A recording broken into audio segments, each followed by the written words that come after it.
Europe 1, 9h30, 11h avec Thomas Hill et votre invité ce matin, Thomas. Oui, je reçois ce matin Gérard Rolls. Vous venez de sortir votre livre Légende des Jeux qui réunit 400 histoires autour de cet événement mondial. Alors c'est un livre, il faut le dire, réalisé en famille avec votre fils Julien qui est passionné de sport comme vous. Oui, alors il n'est pas du tout journaliste, mais il travaille pour Internet, il est consultant opérationnel Internet, mais il a une plume. C'est extraordinaire parce que là il vient de sortir vraiment dans les kiosques là, chez les libraires, là aujourd'hui.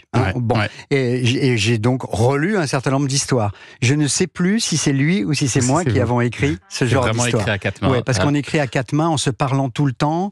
Lui, il est plutôt donc histoire contemporaine, récente, et il gratte, il aime bien les chiffres, les choses comme ça. Et moi, je suis plutôt histoire.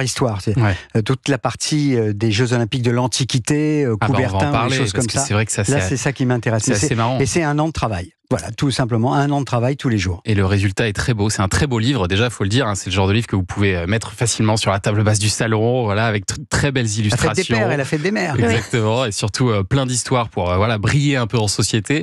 Et alors, vous remontez loin, effectivement, aux Jeux antiques, à une époque où il n'y a pas d'argent, pas encore de médailles pour les vainqueurs. Non. C'était quoi à l'époque? Une couronne d'olivier. Voilà, cueilli sur place par un jeune éphèbe de 14 ans avec une serpe d'or qui allait cueillir les branches d'olivier à Olympie même, qui était quand même un endroit assez magique dans le Péloponnèse, à l'ouest de la Grèce là. Et puis on devient un héros quand même.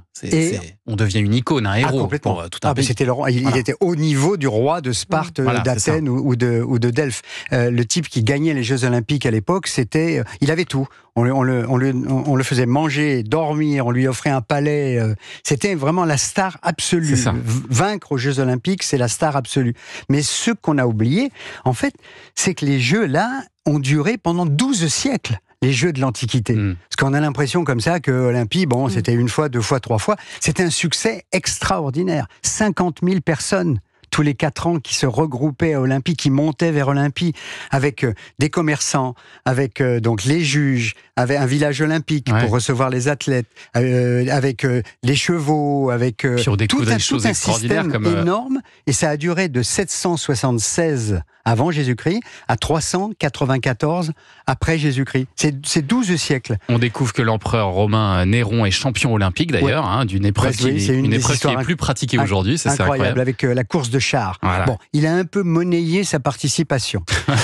il a donné 250 000 drachmes. Ah oui. C'est-à-dire que, par exemple, un mouton valait une drachme. Donc 250 000 moutons pour pouvoir participer. Il a un peu acheté l'arbitre. Il a concouru tout seul. Ah oui, c'est facile de gagner. Voilà. Il avait 10 chevaux. Donc les autres ne voulaient pas courir avec lui, qui n'en avait que 4. Et il a concouru et on lui a donné la couronne d'olivier. Et puis bien évidemment, vous revenez sur le rôle fondateur ensuite de Pierre de Coubertin, initiateur de nos Jeux modernes. Génie.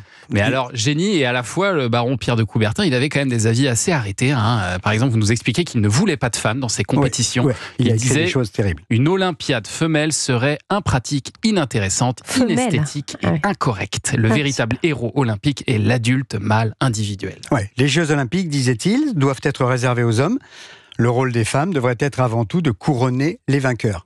Voilà ce que disait Pierre de Coubertin. Et pendant plus de 20 ans, voilà, c'est ça a mis du temps. Il n'y a pratiquement pas eu de femmes aux Jeux Olympiques parce qu'il ne voulait pas. Alors, c'est une personnalité à vraiment 2 revers de la médaille. Il y a le côté pile et le côté face.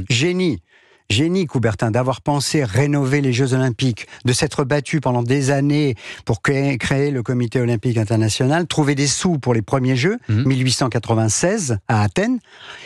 Génie, et puis en même temps, donc, misogyne, raciste, et puis ensuite un petit peu trop proche des nazis en 1936. Ah oui, en plus, il cumulait ça. Il a soutenu les Jeux de Berlin nazis.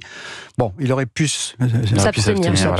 Vous abordez tous les sujets dans ce livre, y compris celui de la triche, avec l'histoire de ce marathonien qui, à bout de force, au 15e kilomètre, est monté à bord de la voiture d'un spectateur pour franchir la ligne d'arrivée le premier. Bon, ça, c'était en 1904. Aux États-Unis, bien sûr, ils ont triché. On a triché. Alors là encore, j'y reviens dans le livre, là, dans la légende des Jeux. Ça a triché dès le début. C'est-à-dire, dans l'Antiquité, on trichait. Il y avait de la triche, déjà. On essayait d'acheter, par exemple, comment on devenait un héros en gagnant? On essayait d'acheter la victoire. Et donc, lorsque on était pris à tricher, on avait son nom gravé sur les rochers d'Olympie pour la honte, pour que tous les spectateurs qui passent par là sachent que le type avait triché et ne soit plus jamais invité à participer aux Jeux Olympiques. Et le doping, dans les Jeux Olympiques de l'Antiquité, on buvait de l'alcool mélangé à des plantes pour s'exciter. Déjà, le doping existait. Il y avait déjà de l'EPO. Voilà, et vous nous racontez les aussi... juges d'Olympie faisaient souffler, par exemple, les lutteurs ou les lanceurs. Et puis alors la petite anecdote aussi, on raconte que les lutteurs, pour avoir un peu plus de virilité, mangeaient par dizaines des testicules de bouc. Justement, à propos de testicules, vous nous racontez une histoire plus récente, l'histoire de Robert Fazekas, l'homme aux 2 pénis. Ça, c'était au JO d'Athènes en 2004. Cette histoire m'avait complètement échappé. Il était vainqueur du concours de lancer de disque et lui, il avait dissimulé de l'urine propre, c'est ça ? Oui. Dans une vessie en caoutchouc. Oui. C'est quand même incroyable. C'est une des grandes techniques qui a été employée à la fois par lui, par des basketteurs américains qui s'étaient acheté un faux pénis sur Internet. Donc avec de l'urine de quelqu'un d'autre, alors ou la famille, mais même ça c'est pendant les courses cyclistes pendant très longtemps d'ailleurs, la technique était d'utiliser un préservatif. On remplissait un préservatif avec de l'urine de son mécanicien, de sa femme, de ses enfants ou de l'hôtelier du coin, et on allait au contrôle avec le préservatif entre les jambes. Voilà. Et donc comme c'était pas son urine, on n'était pas prêt. Et c'est pour ça qu'un jour, il y a un directeur sportif qui s'est adressé à son coureur en disant: j'ai deux bonnes nouvelles pour toi. 1, t'es pas positif, et 2, t'es enceinte. Voilà, toutes ces histoires autour de la légende des Jeux, vous les retrouvez dans ce livre chez Grune. On va revenir aussi sur quelques grands moments de vos 44 ans de télévision. Gérard Rolls, ce sera après le journal des médias. Le journal des médias de Julien Pichenet qui arrive dans un instant sur Europe 1. Et ce matin, on va parler de quelqu'un que vous connaissez bien, Gérard Rolls. Patrick Montel, il a retrouvé un micro et il va nous en parler dans un instant. Mieux, tout de suite sur Europe 1.